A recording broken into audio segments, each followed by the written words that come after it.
dark secrets and forbidden love right now. What is In Huggermugger all about? In Huggermugger is essentially a story about two women, one a commoner and one a noblewoman, who, because of their gender and their position in society, have to hide their abilities. And in doing so, they endanger themselves and could very well be caught and punished or killed if found out. And in the title of your book, what is the meaning of In Huggermugger?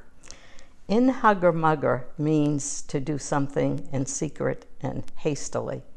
And it was first used in the play Hamlet, when King Claudius told his wife, Queen Gertrude, that they had to hide the body of Polonius, their advisor, who had just been killed by Hamlet. And Claudius used the term In Huggermugger.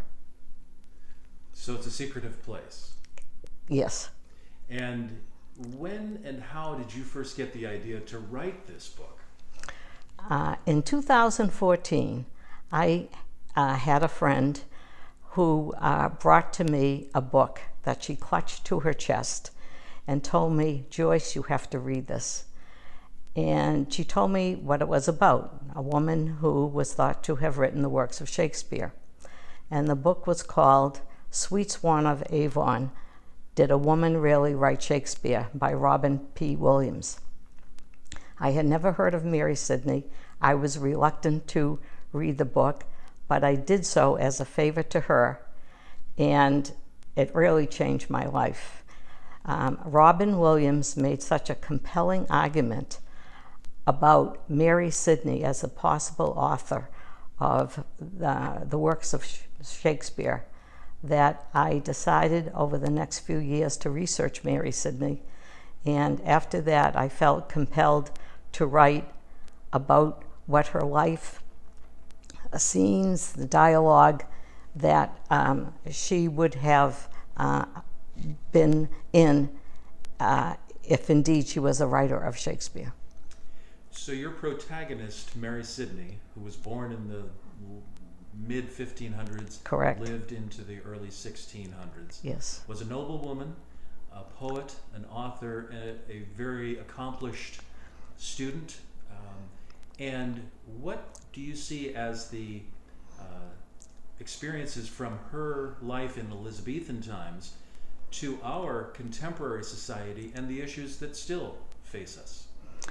Well, Mary Sidney could not publish works unless they were constrained by a topic, such as religious works were okay to be published, as well as translations. And she did that publicly, openly. That was allowed.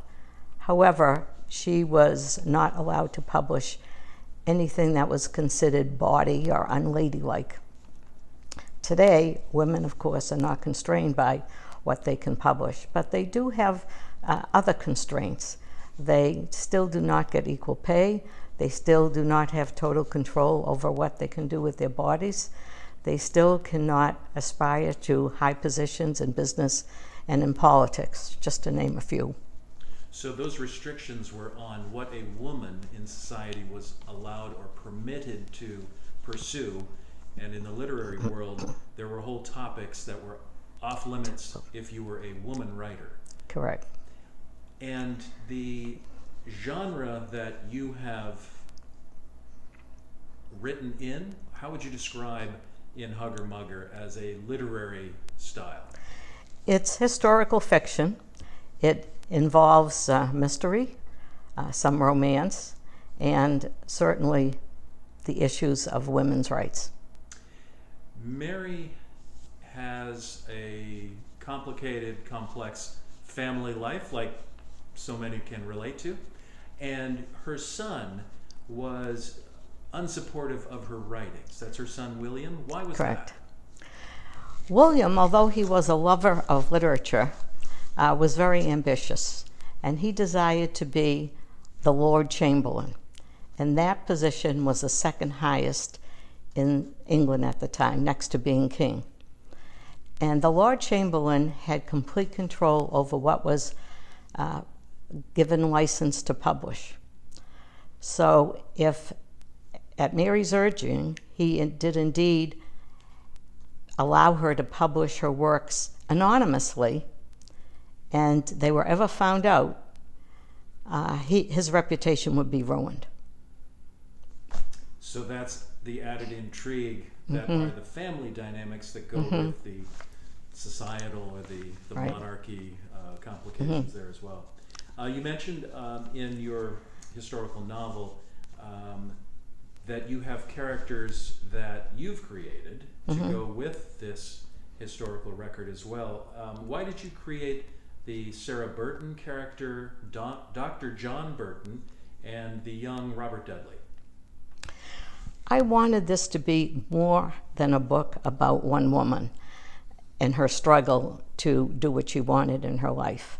So I chose a young common woman, Sarah Burton, who was educated by her father, who was a doctor, and she wanted to become a doctor as well, but that was not allowed or permitted for women to become doctors. So she had to do it surreptitiously. And her father had a large library in his home of books, and he invited people from all walks of life to come in and discuss issues of the day, which was unheard of. And if he had been found out, he could be imprisoned or killed. And young Robert Dudley was a nobleman who fell in love with Sarah Burton. And again, that was not allowed by the crown because a nobleman is only supposed to marry a noble woman. So he and Sarah had to do that surreptitiously. I guess it's in the same category of forbidden love. Who was Dr. Matthew Lister, and what was the role that he played in Mary's life? Dr. Matthew Lister was Mary's guiding light. They met in 1604 when he came to the estate to be the estate's doctor. It was a very difficult time for Mary because she had lost her husband 3 years ago. And even though the marriage was not full of love, she was forced to marry him because he was 3 times her age, and it was approved by the Queen at the time. His position gave her power. Once he died, she lost that power. Even though she still had her title, even though she was still wealthy, she no longer had power. And her son, William, who is now in charge of the estate, wanted to have nothing to do with the running of the estate. He left it to his mother. So when his mother tried to get rents from tenants, they wouldn't pay her. And she was totally frustrated by that. Dr. Lister helped her by becoming her confidant, her friend, later her lover, and the two of them even managed to prevent Mary's daughter Anne from marrying a very old man. And if that was found out, the two of them, Matthew and Mary, could have been imprisoned. Again, with the dark secrets that are throughout the book in Huggermugger, Dark Secrets and Forbidden Love in Renaissance England. And Joyce, William Shakespeare has been generally accepted as the author of plays and sonnets bearing his name and published for 400 plus years. Why should we question this? Well, for thousands of years, people on Earth thought that the Earth was flat. You look out your window, you see pretty much a flat Earth. Why even question that it was anything but flat?